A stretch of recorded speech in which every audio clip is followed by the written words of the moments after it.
శ్రీ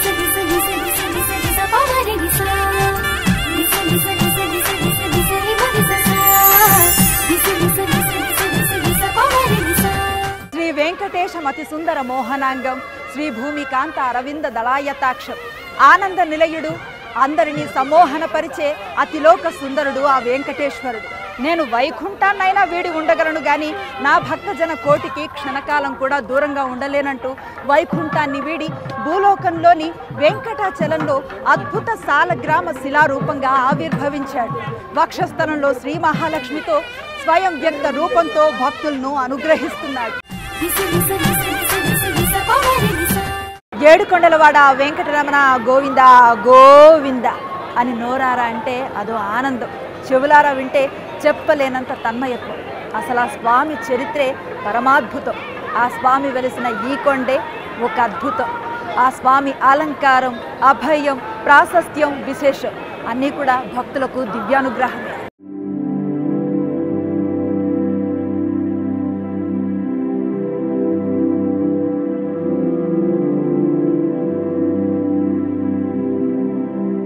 తిరుమల పుణ్యక్షేత్రం కలియుగ వైకుంఠం ఎలా అయ్యింది? ఎందుకంటే సాక్షాత్తు ఆ శ్రీవారే స్వయంభువై వెలిశారు కాబట్టి. ఆ సప్తగిరీషుడే భక్తజన కోటిని అనుగ్రహించటానికి సాలగ్రామ శిలగా అవతరించాడు కాబట్టి.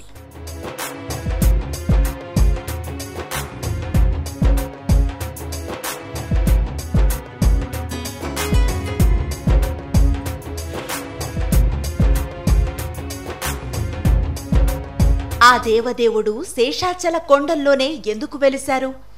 ఆయన తిరుమలనే ఎందుకెంచుకున్నారు? అసలు స్వామి వైకుంఠం వదిలి తిరుమలకు ఎప్పుడు వేంచేశారు? ఇలాంటి ఎన్నో ప్రశ్నలకు ఎందరో మహర్షులు, ఎన్నో పురాణాలు, ఆగమ శాస్త్రం స్పష్టమైన సమాధానం చెప్పింది. వైఖానస మహర్షి రచించిన వెంకటాచల వైభవంలో ఆయన వివరంగా పొందుపరిచారు.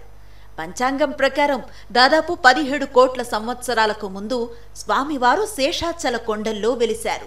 ఆది కృతాయుగంలో ఒక సిద్ధయోగంలో కూడిన శుభగడియల్లో కన్యామాసంలోని శ్రవణ నక్షత్రంలో వైకుంఠం నుంచి మహాకాంతివంతమైన స్వర్ణ విమానంలో శ్రీదేవి భూదేవి సమేతంగా శ్రీ మహావిష్ణువు అర్చవతార రూపంలో పుష్కరిణికి దక్షిణాన నైరుతి దిక్కులో ఆవిర్భవించారు. పురాణాల్లో గాని ఆగమ శాస్త్రంలో గాని స్వామివారు పాలపుంతలోని మకర రాశిలో ఉన్న నక్షత్ర గ్రహ కూటమి నుంచి భూలోకానికి అవతరించినట్టుగాను, ఒక స్వర్ణ దివ్య విమానంలో వైకుంఠం నుంచి భూలోకానికి అవతరించినట్టుగాను, అంతకుముందే వైకుంఠంలో తనకు అత్యంత ప్రియమైన క్రీడాద్రి మహాలక్ష్మితో పాటు తాను నిత్యం విహరించడానికి ఇష్టపడే క్రీడాద్రిని భూలోకానికి ఆదిశేషుడు గరుత్మంతుడి చేత పంపించినట్లుగాను, ఆ క్రీడా పర్వతాన్ని స్వర్ణముఖి నది తీరంలో ప్రతిష్ఠించమని నిర్ణయించి అది ప్రతిష్ఠ అయిన తర్వాత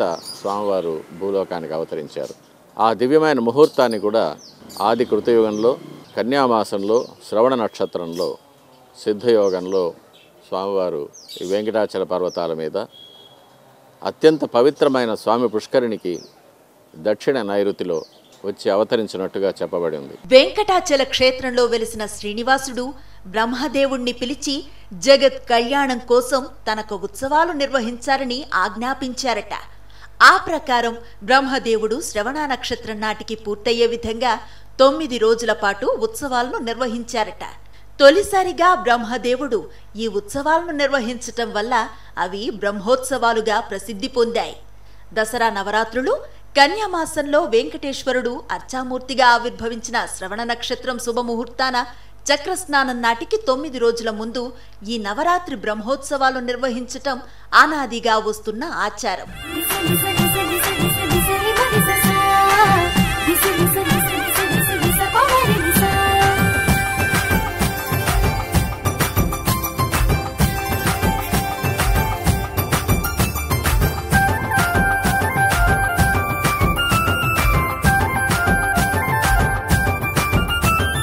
ఆ శ్రీనివాసుడు వైకుంఠం నుంచి శ్రీదేవి భూదేవి సమేతంగా భూలోకంలోని తిరుమలలో ఆవిర్భవించాడు. ఆయన దేవదేవుడు. ఆ దివ్యమూర్తి కదిలి వస్తే ఎలా ఉంటుంది? పురాణ పురుషుడే భక్తజన కోటిని ఉద్ధరించటానికి భూలోకానికి వస్తే ఆ దివ్య ఘట్టాన్ని తిలకించటానికి దేవతలంతా భూలోకానికి తరలి వచ్చారట. అంజనాద్రి, గరుడాద్రి, వెంకటాద్రి, నారాయణాద్రి, వృషభాద్రి, నీలాద్రి, శేషాద్రి ఈ 7 కొండలపై దేదీప్యమానంగా వెలిగిపోతున్నాడు వెంకటేశ్వరుడు. అఖిలాండ కోటి బ్రహ్మాండ నాయకుడైన శ్రీవారు తిరుమలలో ఆవిర్భవించే ఆ అద్భుత ఘట్టాన్ని, ఆ అవతరణ ఘట్టాన్ని దర్శించుకోవటానికి బ్రహ్మాది దేవతల నుంచి మునిగణాల వరకు అంతా భూలోకం విచ్చేశారట. స్వామివారు అవతరించినప్పుడు బ్రహ్మాది దేవతలు, ఇంద్రాది అష్టదిక్పాలకులు, సూర్యచంద్రాది నవగ్రహ దేవతలు, అనేక దేవతాగణాలు, సిద్ధ సాధ్య కిన్నర కింపురుష గరుడ గంధర్వ అప్సరోగణాలు వంటి దేవగణాలు, ఋషిగణాలు, మునిగణాలు, సప్తఋషులు వీరందరూ కూడా వారి వారి లోకాల నుంచి దివ్య విమానాల్లో వచ్చి వెంకటాచల పర్వతాల్లో ఉండి ఆ దివ్యమైన అవతరణ ఘట్టాన్ని దర్శించుకున్నట్టుగాను, అప్పుడు వారు బ్రహ్మాది దేవతలు స్వామివారిని అనేక విధాలుగా స్తుతించి స్వామివారు ప్రసన్నమై ఈ శ్వేతవరాహ కల్పం చివరి వరకు నేను వెంకటాచల పర్వతాల మీద వైకుంఠంలోని అదే వైభవంతో పారిషదులతో నేను ఉంటాను, భక్తులను అనుగ్రహిస్తూ ఉంటాను అని వారికి మాట ఇచ్చినట్టుగా మనకు పురాణాల్లో చెప్పబడి ఉంది.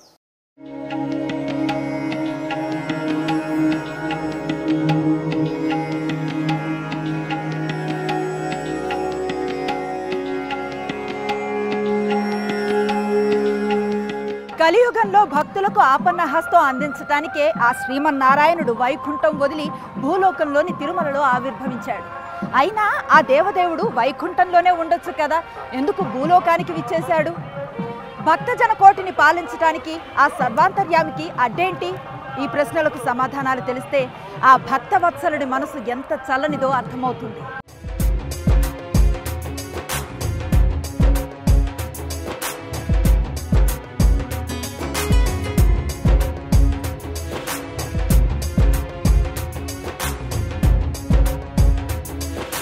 శ్రీ మహావిష్ణువు 4 పారభౌతిక స్వరూపాలుగా సంచరిస్తుంటారని పురాణాలు చెబుతున్నాయి. అవే పర, వ్యూహ, విభవ, అంతర్యామి. వికాసన మహర్షి కూడా ఈ 4 రూపాల గురించి వర్ణన చేశారు. ఈ 4 స్వరూపాల్లో ఉన్నది శ్రీ మహావిష్ణువే అయినా భక్తులకు, దేవతలకు, సిద్ధ పురుషులకు, బ్రహ్మ ఋషులకు వారి వారి తపోయోగ శక్తి బట్టి శ్రీ మహావిష్ణువు కనిపిస్తుంటారని ఆగమ శాస్త్రం చెబుతోంది.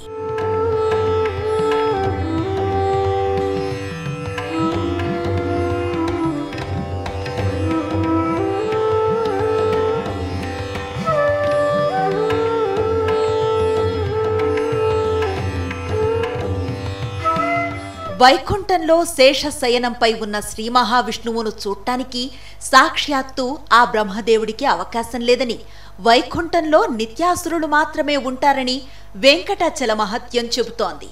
శ్రీ మహాలక్ష్మి, ఆదిశేషుడు, గరుత్మంతుడు, పంచాయుధాలుగా పిలువబడే సుదర్శన చక్రం, పాంచజన్యం, శారంగం, కౌమదకి, నందకం వైకుంఠంలో శ్రీ విష్ణువును సేవిస్తారు. విభవం పరిమాణంలో దుష్ట శిక్షణార్థం, శిష్ట రక్షణార్థం, లోక సంరక్షణ కోసం తాత్కాలికంగా కొన్ని రూపాలలో శ్రీ మహావిష్ణువు అవతరిస్తూ ఉంటారు. ప్రతి మహాయుగానికి ఒకసారి ఒక్కో రూపంలో అవతరిస్తూ ఉంటారు.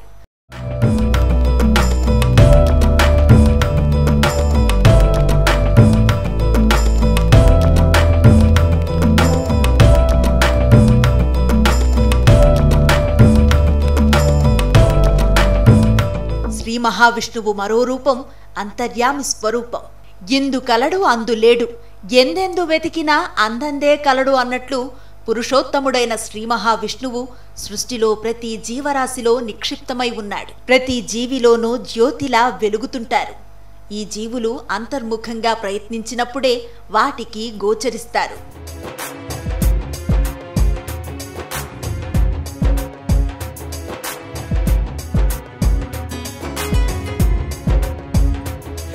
పర, వ్యూహ, విభవ, అంతర్యామి స్వరూపాలలో సకల కోటి జీవరాశులకు, దేవతామూర్తులకు, ఋషులు, కిన్నెర కింపురుషులకు దర్శన భాగ్యం ఇచ్చాడు మహావిష్ణువు. మరి సామాన్య పామర భక్తుల సంగతేంటి? వారి కోసమే ఆ భక్తజన కోటిని ఉద్ధరించటానికే అర్చావతార రూపంలో, భౌతికమైన స్వరూపంలో భూలోకంలో అవతరించాలని సంకల్పించారు.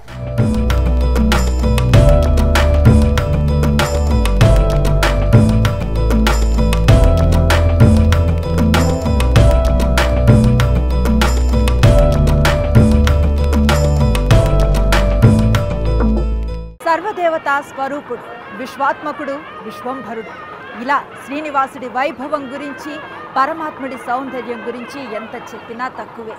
వైభవోపేతంగా వెలుగుతున్న తిరుమల శ్రీవారి క్రీడాచలంగా, భక్తుల పాలిటి కల్పతరువుగా, యోగుల పాలిటి ముక్తిప్రదంగా విరాజిల్లుతోంది.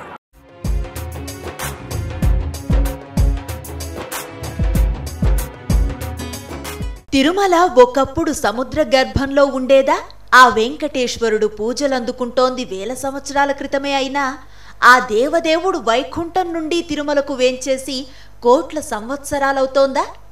ఇలాంటి ఎన్నో ప్రశ్నలకు సమాధానమే ఈ శిలాతోరణం.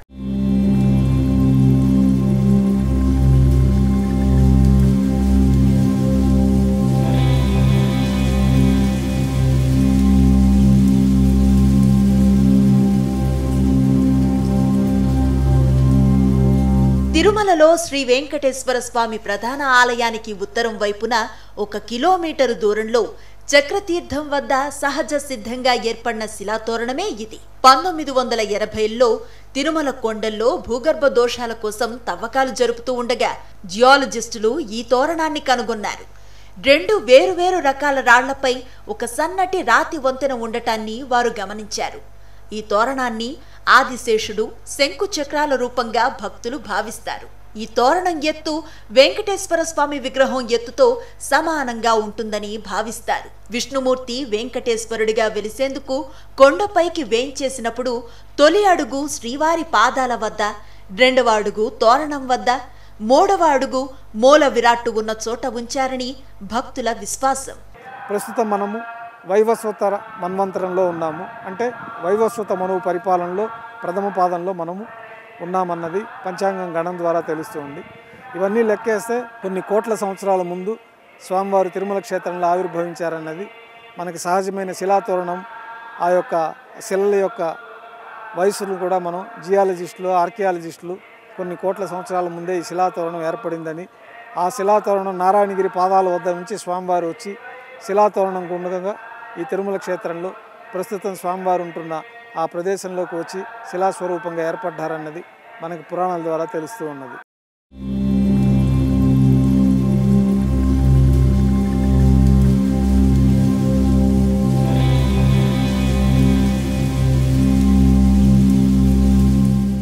తిరుమలలో ఒకప్పుడు సముద్రం ఉండేదన్న చర్చ అప్పుడప్పుడు తన ఉనికిని చాటుకుంటూ ఉంటుంది.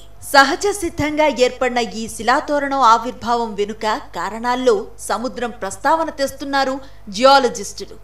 అలానే దీనిని భౌగోళిక అద్భుతంగా కూడా చెప్తారు.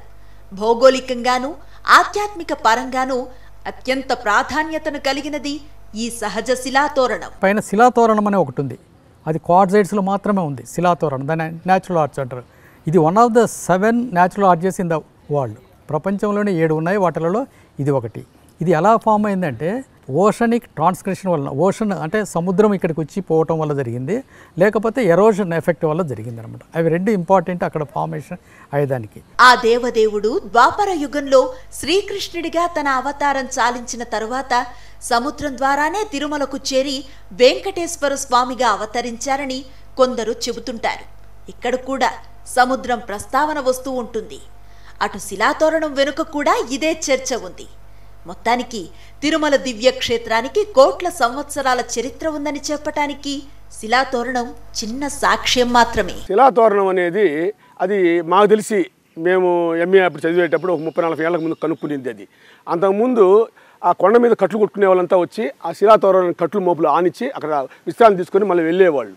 నిజం చెప్పాలంటే ఒకప్పట్లో కొండ మీద ఇదంతా తిరుపతి, ఇదంతా మనం ఉన్న ఈ ప్రాంతం అంతా కూడా సముద్రం రీషఫ్లింగ్ జరిగినప్పుడు మళ్ళీ ఇప్పుడుండే రూపానికి వచ్చింది. అంతకుముందు మన శిలాజాలు ఫాజిల్స్ చూస్తే, కొండ మీద ఉండే ఫాజిల్స్ చూస్తే నత్తలు ఇవన్నీ మనం చూడొచ్చు. ఒకప్పట్లో తిరుమల అంతా కూడా సముద్రం. మనం చెప్పామే శ్రీకృష్ణుడు ద్వారక నుంచి కొట్టుకొచ్చాడు అని, ఆయన పార్థివ దేహం కొట్టుకొచ్చిందని. సునామీ వల్ల కొట్టుకొచ్చిందంటే సముద్రం ఉనింది. ఇది వాస్తవమే. ఇది జియాలజిస్టులు ఎవరిని అడిగి చెప్తారు. ఒకప్పుడు తిరుపతి సముద్రంలో ఉనింది, తిరుమల తిరుపతి సముద్రంలో ఉనింది. ఆ విధంగా శిలాతోరణం అనేది సముద్రపు రాపిడి వల్ల ఏర్పడింది కొంతమంది అంటే, కొంతమంది జియాలజిస్టులు ఏమంటారు కాదు గాలి ఉధృతి వల్ల అది శిలాతోరణం సహజ సిద్ధంగా ఏర్పడింది అని అంటారు. ప్రపంచంలో ఉండే 3 శిలాతోరణాల్లో తిరుమల శిలాతోరణం ఒకటి.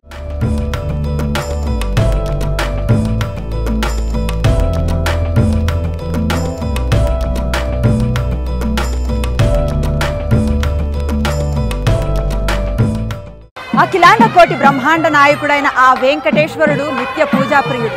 ఆ దేవదేవుడికి నిత్యం 6 సార్లు పూజలు జరుగుతాయి. దీనినే షట్కాల పూజ అంటారు. స్వామి వారికి ప్రత్యూషతో మొదలై నిత్యం 6 సార్లు పూజలు జరుగుతాయి. షట్కాల ప్రాతకాల, మధ్యాహ్న, ఆపరాహ్న, సాయంత్రం, రాత్రి వేళల్లో స్వామి నిత్య పూజల వైభోగం అంతా ఇంతా కాదు.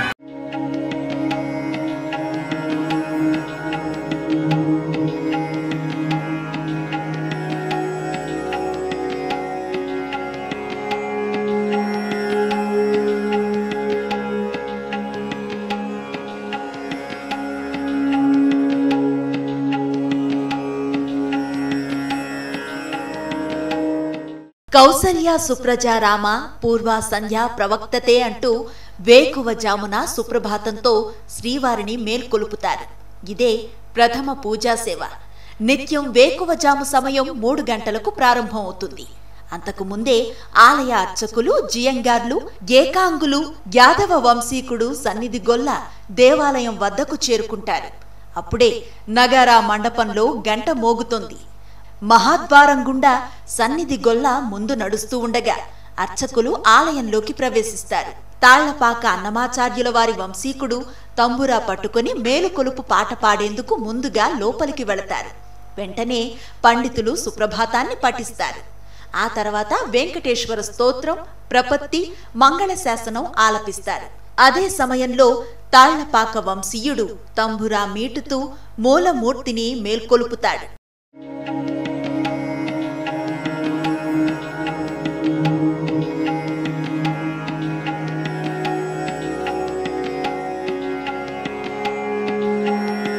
అర్చక స్వాములు అంతర్ద్వారం తలుపులు తెరచి గర్భగుడిలోకి వెళ్లి శ్రీవారి పాద పద్మాలకు నమస్కరించి స్వామిని మేల్కొలుపుతారు. సుప్రభాత సేవ అనంతరం వేకువజామున 3:30 నుండి 3 గంటల 45 నిమిషాల వరకు ఆలయ శుద్ధిని నిర్వహిస్తారు. గత రాత్రి జరిగిన అలంకరణలు, పూలమాలలన్నింటినీ సవరిస్తారు.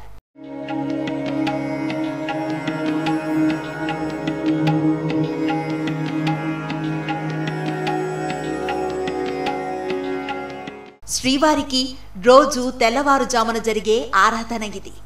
జియంగారు పూల గది నుంచి పుష్పమాలలు, తులసిమాలలతో ఉన్న వెదురు గంపను తలపై పెట్టుకుని శ్రీవారి సన్నిధికి తెస్తారు. అర్చనకు ముందు పురుష సూక్తం పఠిస్తూ భోగ శ్రీనివాసమూర్తికి ఆవు పాలు, చందనం, పసుపు నీళ్లు, గంధపు నీటితో అర్చకులు అభిషేకం చేస్తారు. పుష్పాంజలి తర్వాత భోగమూర్తి విగ్రహాన్ని తిరిగి జీవస్థానానికి చేరుస్తారు. ప్రోక్షణ చేసి మూల విగ్రహానికి, భోగమూర్తికి స్వర్ణ సూత్రాన్ని కలుపుతారు. ఈ సూత్రం ద్వారానే ధ్రువభేరం నుండి భోగ విగ్రహానికి శక్తి ప్రసరిస్తుందని నమ్మకం. శ్రీవారి సువర్ణ పాదాలను స్నానపీఠంలో ఉంచి అభిషేకిస్తారు.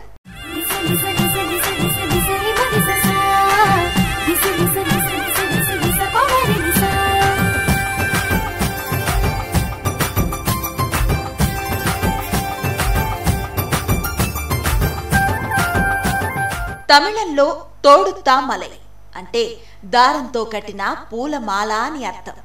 తోమాల సేవనే భగవతి ఆరాధన అని కూడా అంటారు. ఈ సేవలో భాగంగా వెంకటేశ్వర స్వామిని పూలమాలలతో అలంకరిస్తారు. వారంలో 6 రోజులు శుద్ధి అనంతరం ఈ సేవ ఉంటుంది. శుక్రవారం మాత్రం అభిషేకం జరిపించిన తరువాత తోమాల సేవను చేస్తారు.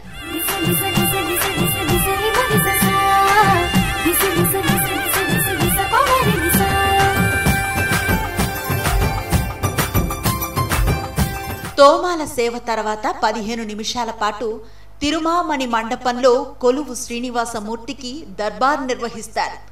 బలిబేరానికి రాజోచిత మర్యాదలు నిర్వహించి ఆనాటి గ్రహ సంచార క్రమాన్ని, ఆ రోజు జరిపించబోయే ఉత్సవ విశేషాల గురించి విన్నవిస్తారు. ముందు రోజు హుండీ ఆదాయం వివరాలను, ఏ నోట్లు ఎన్నొచ్చాయి, నాణేల మొత్తం విలువను స్వామి వారికి తెలియచేస్తారు.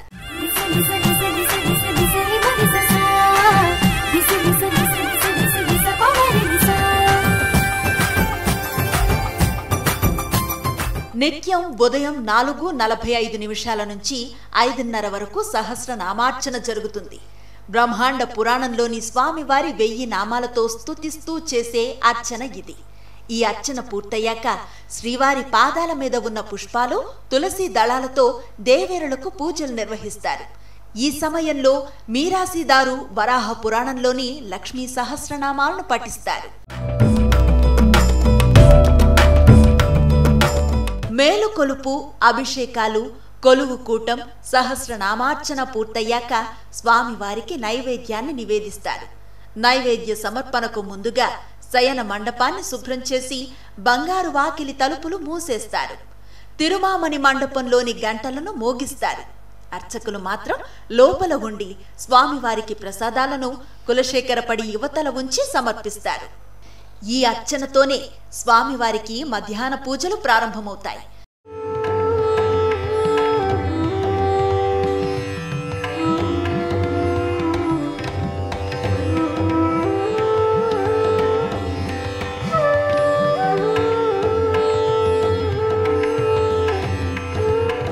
వరాహ పురాణంలో వెంకటేశ్వరుణ్ణి స్తుతిస్తూ ఉన్న 108 నామాలను అర్చకులు పఠిస్తారు.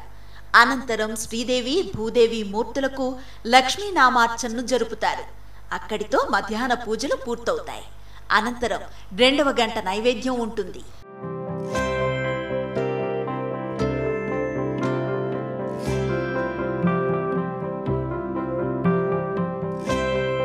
నిత్యం రాత్రి 1:30 గంటల తర్వాత స్వామికి పవళింపు సేవను నిర్వహిస్తారు. దీనినే ఏకాంత సేవ లేదా పవళింపు సేవ అంటారు. ఏడాదిలో 11 నెలలు భోగ శ్రీనివాసుడికి ఏకాంత సేవను నిర్వహిస్తారు. ధనుర్మాసంలో మాత్రం శ్రీకృష్ణుడికి నిర్వహిస్తారు.